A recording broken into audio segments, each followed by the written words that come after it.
Xavfsiz va sog'lom yurt keng qamrovli tezkor profilaktik tadbirining ikkinchi bosqichi doirasida Andijon shahar ichki ishlar boshqarmasi xodimlari tomonidan olib borilgan tezkor chora-tadbirlar natijasida sodir etilgan o'g'irlik jinoyati issiq izida fosh etildi.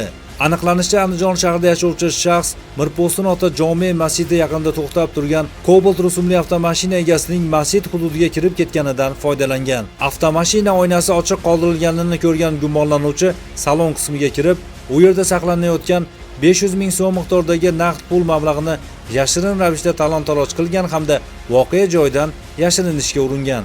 Biroq ichki ishlar organlari xodimlari tomonidan olib borilgan tezkor harakatlar natijasida ushbu shaxs issiq izida aniqlanib, ashyoviy dalillar bilan qo'lga olindi. Mazkur holat yuzasidan O'zbekiston Respublikasi Jinoyat kodeksining 169-moddasi 1-qismi bilan jinoyat ishi qo'zg'atilib, tergov harakatlari olib borilmoqda.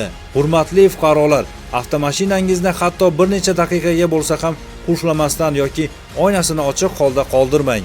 Jinoyat sodir etish uchun ayrim holatlarda atigi bir necha soniyaning o'zi yetarli bo'ladi.